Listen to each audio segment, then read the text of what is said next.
Welcome to property गुरु। स्वागत है आपका इस शो में। आपके साथ मैं हूं विपिन भट्ट। और जैसा कि आप जानते हैं कि हमेशा हम प्रॉपर्टी गुरु में देते हैं आपको प्रॉपर्टी बाजार का ताजा हाल, बताते हैं आपके इन्वेस्टमेंट से जुड़े सवालों के जवाब। तो आज भी यही हम सब कुछ करने जा रहे हैं, बताएंगे आपको कैसा चल रहा है इस देश का प्रॉपर्टी मार्केट। और आज आपके सवालों के जवाब देने के लिए हमारे साथ स्टूडियो में है JLL के नेशनल डायरेक्टर मोहम्मद असलम साहब। बहुत स्वागत है आपका प्रॉपर्टी गुरु में।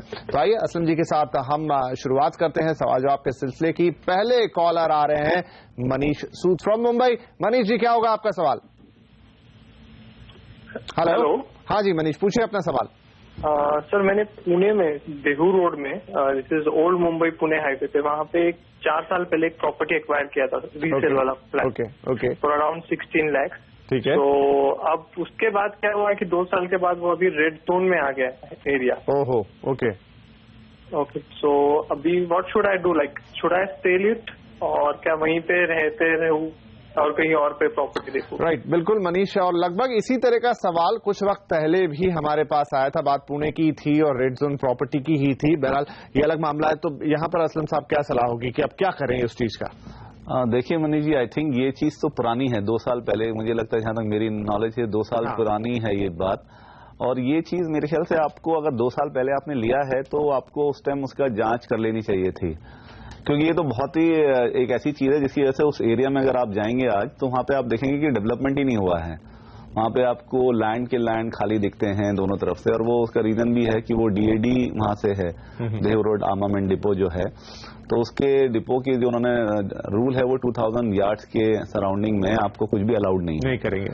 और उसके चलते काफी वहां पे डेवलपमेंट ही नहीं हुआ। और जो एरिया वहां पे अफेक्टेड हुए हैं वो उसके आसपास के ही हैं, देव रोड, चिकली, तलेगांव, कोतलावड़े। उस एरिया में आपको, उस एरिया 2000 यार्ड वो बहुत बड़ा सर्कल होता है एक्चुअली। अगर आप रेडियस लेंगे तो बहुत बड़ा एरिया उसके अंदर आता है।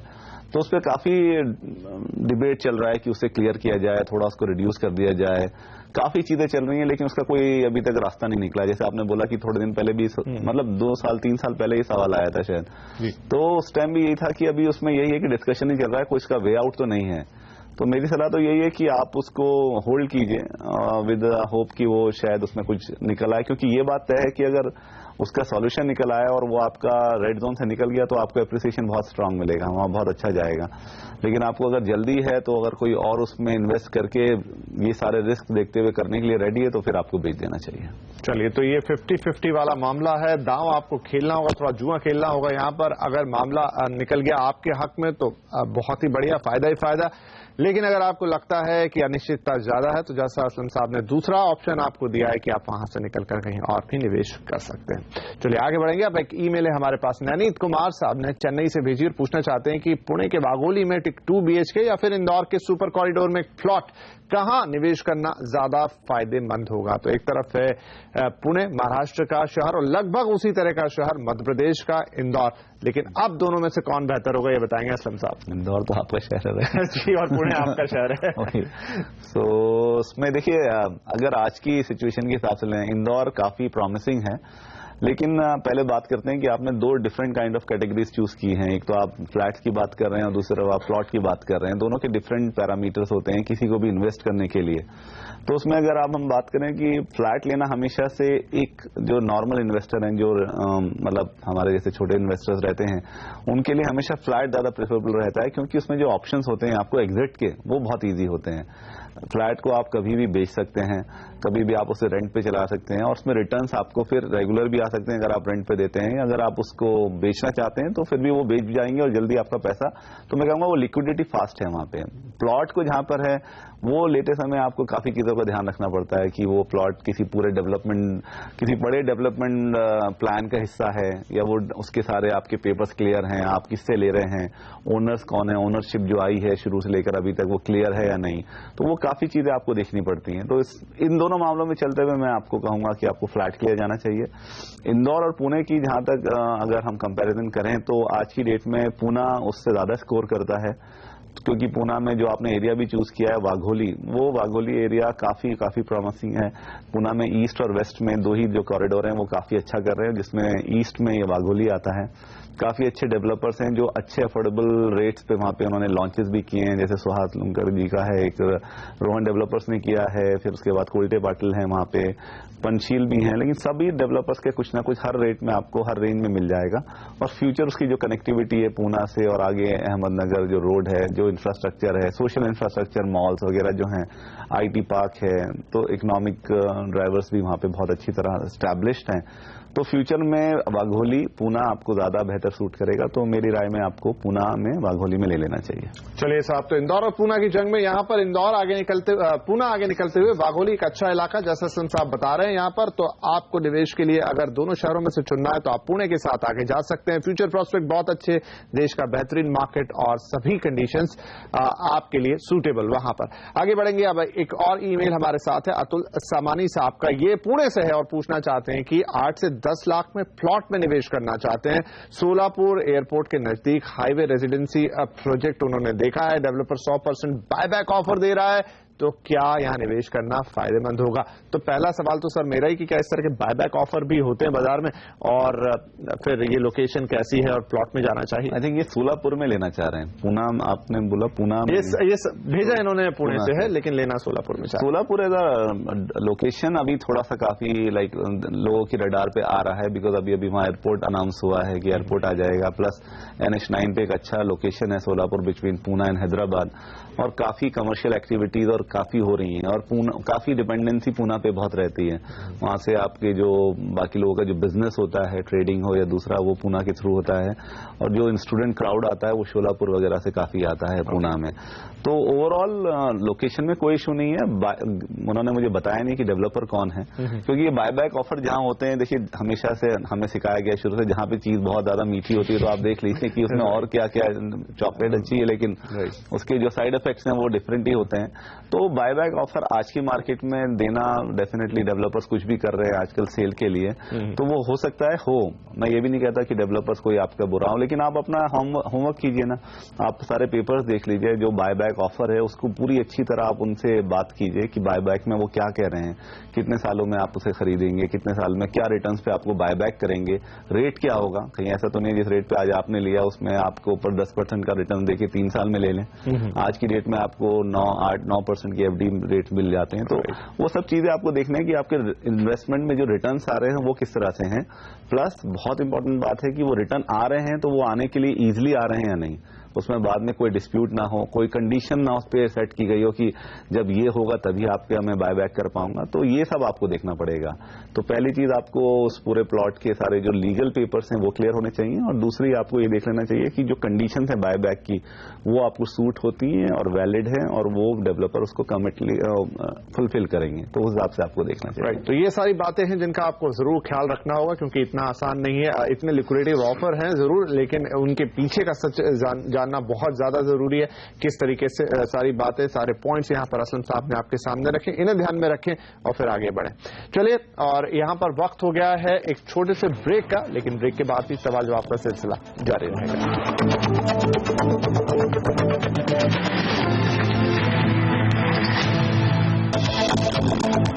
वेलकम बैक, आप देख रहे हैं प्रॉपर्टी गुरु, और आपके सवालों के जवाब देने के लिए हमारे साथ स्टूडियो में मौजूद हैं JLL के नेशनल डायरेक्टर मोहम्मद असलम साहब। तो आइए उनके साथ सवाल जवाब के सिलसिले को आगे बढ़ाएं। और अब हैं गुंजन शर्मा, महसाना गुजरात से। गुंजन साहब, क्या होगा आपका सवाल? सर नमस्कार। सर नमस्कार, पूछिए। सर मैं 2 BHK फ्लैट चाहिए सर। जरूर आपकी मदद करेंगे, लेकिन आगे कहाँ लेना चाहते हैं, क्या बजट रखते हैं, अगर आप कुछ बता पाएं। सर 25 लाख मेरा बजट है सर, महसाना गुजरात में। महसाना में ही आपको प्रॉपर चाहिए और 25 लाख रुपए का आप बजट रखते हैं? जी सर। जरूर। महसाना में घर चाहिए। बहुत ज्यादा महसाना के मार्केट पे कभी हमने बात की नहीं है, और 25 लाख रुपए तक का बजट है इनके पास, तो कैसा रहेगा और क्या प्रोस्पेक्ट होंगे?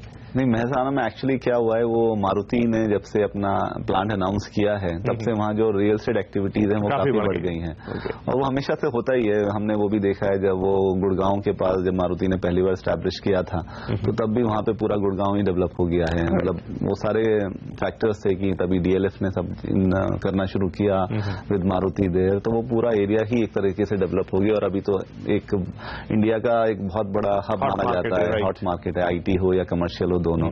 तो वही चीज अभी यहाँ पे शुरुआत हो रही है एंड मुझे लगता है जो मोदी जी का विजन है स्पेशली गुजरात में, अहमदाबाद, मेहसाना, पासी है, तो उससे चलते हुए इसके फ्यूचर तो अच्छे दिखते हैं।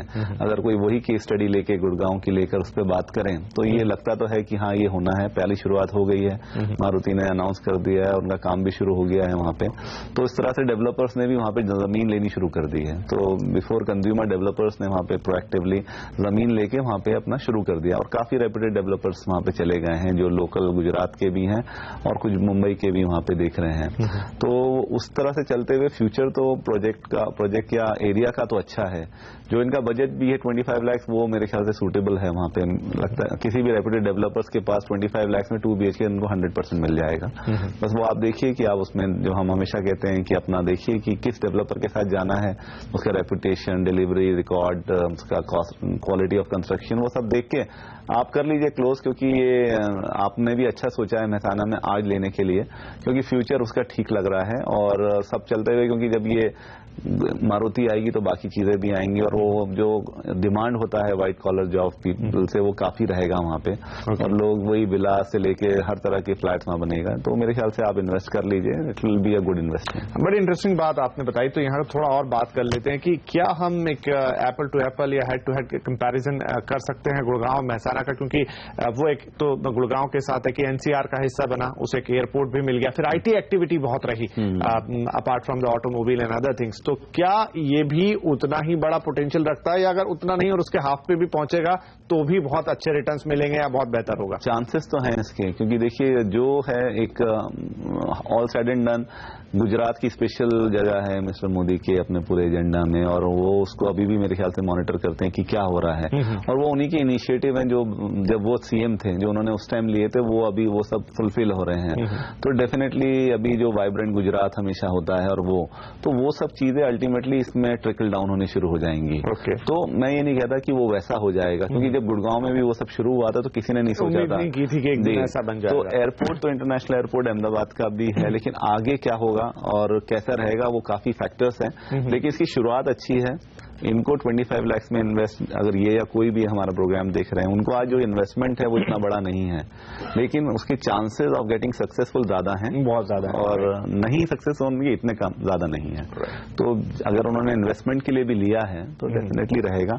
मारुति के आने से ही इतना वहां पे बढ़ जाएगा डिमांड कि अगर वो अपना ना भी रहे कि उसे रेंट पे भी देंगे तो डेफिनेटली रेंट पे निकल जाएगा। चलिए, और रियल एस्टेट में बहुत जरूरी है कि आप थोड़ा फोरसाइट रखें, थोड़ा विजन रखें, और तभी आपको रियल एस्टेट फायदे देता है। और जैसा असलम साहब बता रहे हैं कि आज ये स्थिति है, लेकिन आगे चलते हुए हम देखते हैं कि एक नया गुड़गांव वहां पर आ सकता है। तो अगर उतना नहीं, उसका आधा भी आया तो आपके लिए तो बहुत फायदे की बात होगी। तो जरूर यहां पर निवेश के लिए आप आगे बढ़ सकते हैं। और हम बढ़ते हैं अपने अगले कॉलर की तरफ। विपिन कक्कड़ साहब है दिल्ली से। विपिन जी, क्या होगा आपका सवाल? नमस्कार सर। जी नमस्कार, पूछिए। सर एक्चुअली मैंने 1.5 से 2 साल पहले कॉस्मिक ग्रुप में 2 BHK का फ्लैट बुक किया था। ओके। एक्चुअली वो है अपना नोएडा हाईवे एक्सप्रेस वे पे है, जो अपना यमुना एक्सप्रेस की बात कर रहे हैं। हाँ जी। तो एक्चुअली मुझे ये मैं भी रेंट पे रहता हूँ और उसका पोजीशन मिलेगा 2017 में। ओके। तो अब उसके मुझे EMI भी स्टार्ट हो जाएगी और मुझे अपना रेंट भी पे करना है। तो मुझे ये पूछना था कि मैं इसी के साथ कंटिन्यू रहूं या मैं कोई अच्छा सा मुझे रेडी टू मूव अगर मुझे मिल जाता है तो उसमें जाए। बड़ा अच्छा सवाल लगा मुझे इनका कि इन्होंने घर खरीदा, अभी मिलने में बड़ा वक्त है, EMI भी इनकी स्टार्ट हो जाएगी, रेंट भी अब पे कर रहे हैं, तो इनको महसूस हो रहा है कि शायद रेडी टू मूव इन में जाते तो ज्यादा बेहतर होता, कम से कम या तो रेंट दे रहे होते या EMI दे रहे होते। तो क्या इस दुविधा का क्या जवाब हो? इन्होंने ये नहीं बताया कि इनका रेंट मतलब अभी डिले हो गया पोजीशन या ये भी पूछ लेते हैं। विपिन साहब, ये कुछ डिले हो गया पोजीशन या आपको पता था 2017 में ही मिलना है? नहीं, ये इसका डिले हुआ था। पहले 2016 में था, अब इनका फिक्स हो गया सितंबर 2017 में। और तब भी मतलब मिलेगा कि नहीं मिलेगा ये तभी पता लगेगा जब आपको चाबी मिल जाएगी। और लिया कब है आपने? बिल्कुल। लिया कब है? ये मैंने जुलाई 2013 में बुक किया था। ओके। देखिए विपिन जी, सॉफ्ट लॉन्च में था। देखिए विपिन जी, आपने एक्चुअली वो 2 साल तो निकाल दिए हैं और मैं तो यही कहूंगा कि अगर आपका फाइनेंशियल पोजीशन इसको अलाउ करती है कि आप EMI भी भर दें और अपना रेंट भी दे सकें, तो आपको कंटिन्यू करना चाहिए, क्योंकि आपको अल्टीमेटली 2 साल और निकालने हैं।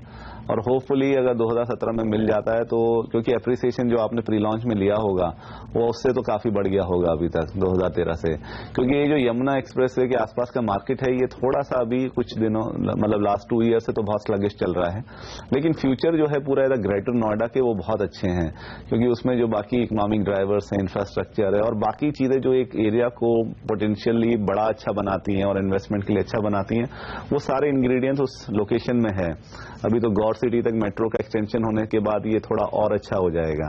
तो आपने एक हिम्मत कर ही ली है और 2 साल आपने निकाल ही दिए हैं, तो मुझे लगता है कि आपको थोड़ा सा और अगर आप अरेंज कर सकते हैं अपना EMI और वो दोनों चीजें, तो आपको कर लेना चाहिए और उसको होल्ड करना चाहिए, क्योंकि आपने 2 साल निकाले, 2 साल और किसी तरह का निकल सकते हैं। लेकिन अगर आप बिल्कुल ही ऐसा नहीं हो सकता कि आप या तो EMI भरें या आप अपना रेंट भरें, तो फिर तो उसमें कोई चारा नहीं है, फिर आपको उसमें एग्जिट करके रेडी टू मूव में लेना चाहिए।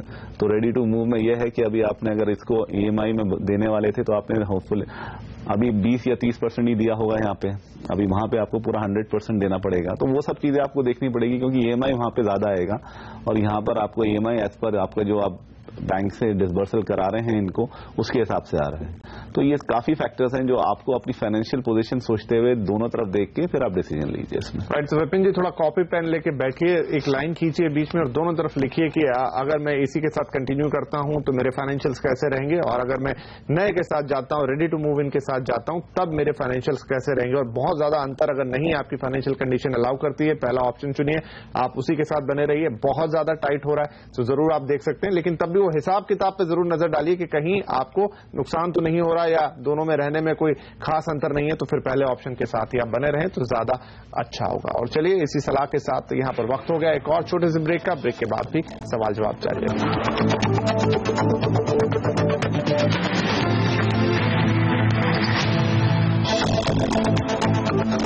वेलकम बैक, आप देख रहे हैं प्रॉपर्टी गुरु और हम दे रहे हैं आपको आपकी प्रॉपर्टी से जुड़े सवालों पर सलाह, उनके जवाब। मोहम्मद असलम साहब हमारे साथ बने हुए हैं। अब हमारे साथ जो अगले कॉलर हैं, दरअसल उनका ईमेल हमें लेना होगा क्योंकि इस वक्त फोन लाइन पर नहीं है। सृजन कुमार मिश्रा जी हैं, रायपुर छत्तीसगढ़ से सवाल पूछ रहे हैं और पूछना चाहते हैं कि पनवेल में ज्वेल रेसिडेंसी में घर लेने का विचार रखते हैं, विशाल बिल्डर्स इसे बना रहा है, बजट कुछ 28 लाख तक का है, तो क्या यहाँ पर निवेश करना ठीक होगा। सवाल रायपुर से है लेकिन निवेश करना चाहते हैं पनवेल में, हो सकता है कोई कनेक्शन इनका हो। 28 लाख के बजट में विशाल रेजिडेंसी क्या एक अच्छा निवेश है पनवेल में?